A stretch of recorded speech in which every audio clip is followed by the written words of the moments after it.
Boa tarde, nossos amigos.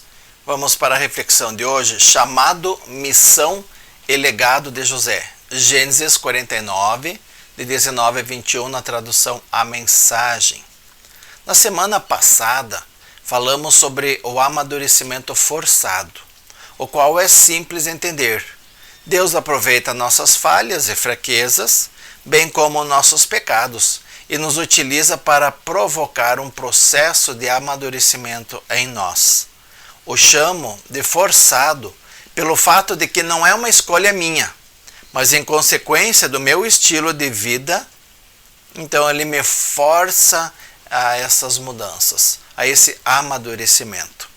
Mais detalhes desta reflexão está no Facebook da ECB de São João, com o número 153, ou nesse mesmo canal MD Caminhando. Nos últimos dias tenho lido, refletido, meditado na vida de José, o filho de Israel, ou também chamado de Jacó. E temos o vídeo 153, que falei anteriormente, no qual iniciei a falar sobre esse assunto. E hoje finalizo essa observação aí do chamado, da sua missão e do seu legado. Seu chamado não ficou muito claro para ele, ao que tudo indica, pois aos 17 anos teve um sonho onde ele se viu ou percebeu, durante o seu sonho ele viu seus 11 irmãos e inclusive o seu pai prestando reverência a ele, fechos de trigo se inclinando ao fecho dele. Na época, tanto seu pai como seus irmãos não gostaram e questionaram ele, que se viu. Nem ele sabia do que se tratava, mas já era Deus mostrando algo que aconteceria no futuro.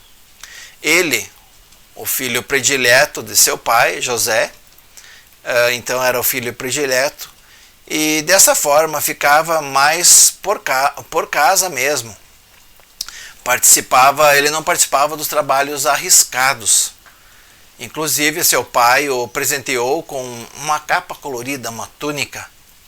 A ira e os ciúmes de seus irmãos contra ele foram usados pelo Eterno para o enviar para longe de seu pai, sua cultura, inclusive de seu povo.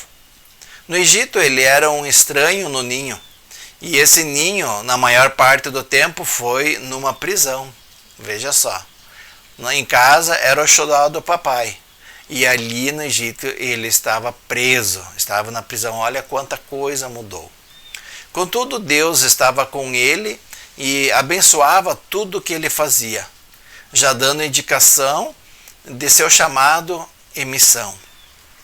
Sempre que podia, glorificava o nome do Eterno e se mantinha humilde e reverente a Deus. Nós vamos ver isso mais para frente.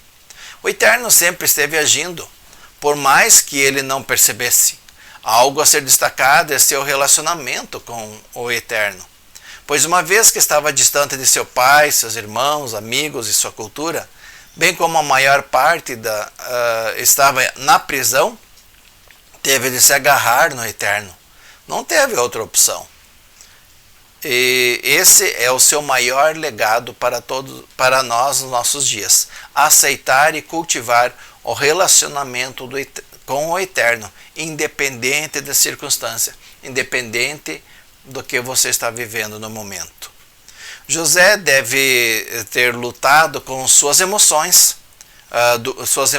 doentias, seus pensamentos, suas angústias, talvez suas culpas, suas indignações. A narrativa bíblica diz que ele amadureceu e mudou seu jeito de ser, seu caráter foi radicalmente transformado. Buscou um estilo de vida centrado na dependência e na bondade de Deus, o Eterno. Escolheu confiar na direção e no cuidado do Eterno. Era o que lhe restava. Mais de 13 anos depois, aos 17 anos, ele foi vendido. Então, há mais ou menos 30 e alguma coisa, ele se reencontrou com seus irmãos. Na verdade, aos 30 anos, ele foi colocado como governador. Então, 2 anos depois da seca, aos 32 anos de idade, então mais ou menos 15 anos depois, né, que seus irmãos o venderam, ele realmente teve esse momento em que os seus irmãos se curvaram diante dele. E o seu pai mais à frente também. Isso realmente aconteceu. O sonho da sua juventude aconteceu. Tudo que aconteceu com ele, que alguns descrevem como momentos ruins, foi necessário para ele não se sentir superior ou maioral que seus irmãos e seu pai. Ele entendeu que fazia parte do plano de Deus, o qual era maior do que ele mesmo. O plano que Deus tinha para ele era maior do que o próprio José. Estava sendo preparado para auxiliar ao Senhor em sua obra, um período de sua vida. José, por um período da sua vida, foi usado por Deus para a obra dele. Tudo isso para cumprir seu chamado, sua missão e deixar o seu legado. Hoje, muitas vezes, nós usamos o exemplo de José em várias mensagens, em reflexões. Ele deixou o seu legado, com certeza. Tudo o que aconteceu com ele foi planejado para o bem. Deus transformou a intenção mal de seus irmãos em bem. Deus é especialista em fazer isso. Ele foi beneficiado, sua família, bem como todo o povo que vivia naquela época. E nós também, pois ele deixou o seu legado para nós. Cada pessoa tem seu chamado específico. Primeiro, é necessário ter esse encontro com Deus. Precisamos aceitar o convite para estabelecermos um relacionamento com Deus eterno. Nesse período, ele passa a nos curar interiormente, lá de dentro para fora. Em seguida, ele vai nos mostrando o nosso chamado e missão a que ele nos chamou. O legado vai depender de nossas escolhas, reverência ao Senhor e nossa atuação na missão que ele nos deu. Ele desperta em cada família ao menos uma pessoa para, através dessa, levar a salvação para toda a família, a qual deve servi-lo em gratidão intensa por ter sido escolhida. Essa pessoa deve servir ao Senhor com gratidão intensa para levar a salvação à sua família. Esse normalmente é o legado dessa pessoa. É bem interessante. Outra pessoa pode ser levantada pelo Senhor para dar sustento financeiro à sua família, bem como a outras pessoas também. Algo parecido foi o que aconteceu com José e sua família. Seu pai Jacó é que havia tido uma experiência extraordinária com Deus e com promessa de que seria pai de uma grande nação. Essa promessa já havia acontecido com Isaac e Abraão. Ela foi cumprida e José auxiliou o Eterno nessa tarefa de cuidar e sustentar toda a sua família, a qual quando chegou ao Egito, tinha mais de 70 pessoas, conforme vemos em Gênesis 46, 27. 4 séculos depois, já eram milhões de israelitas saindo do Egito.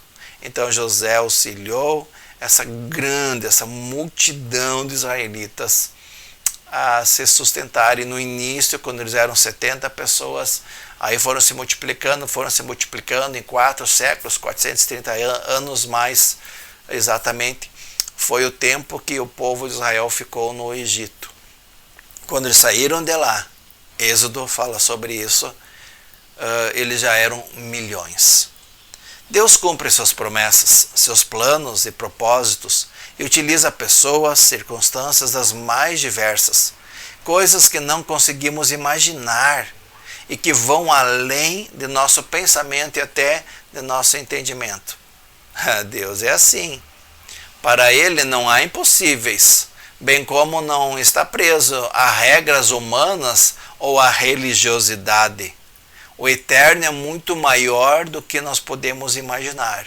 muito maior do que a nossa denominação, muito maior que o cristianismo, muito maior que o pensamento humano.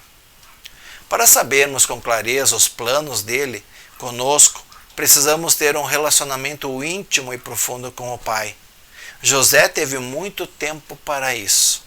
E foi desse relacionamento que ele teve a convicção de dizer: não é preciso ter medo. Por acaso estou no lugar de Deus?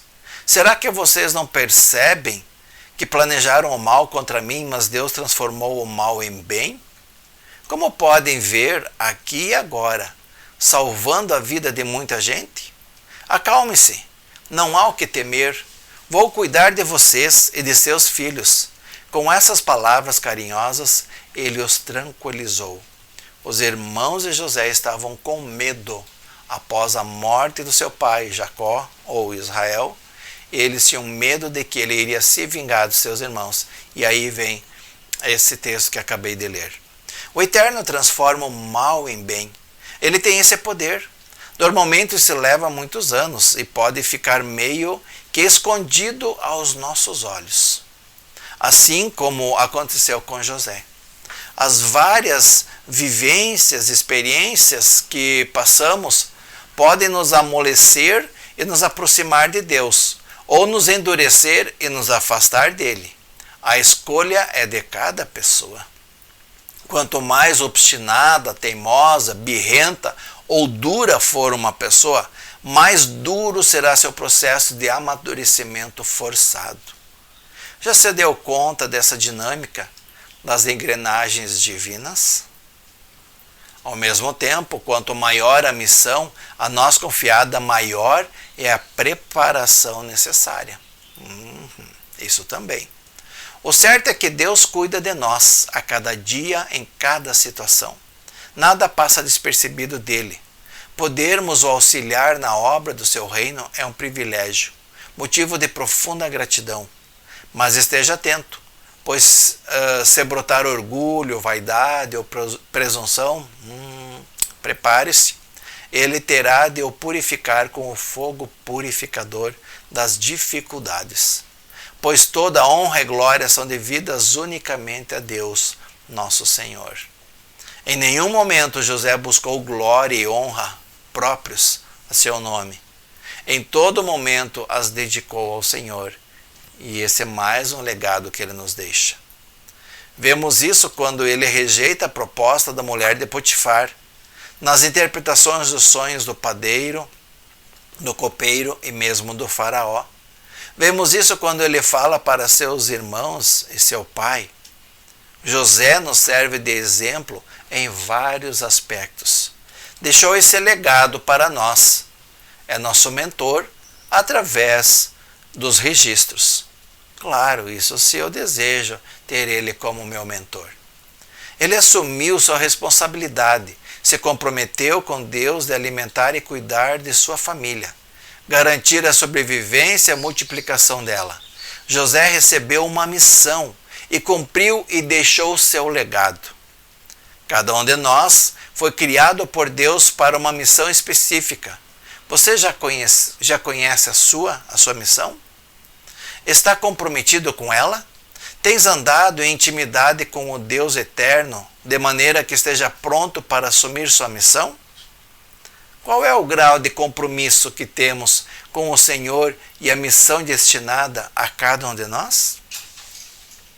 Estamos abertos para ouvir e aprender como José?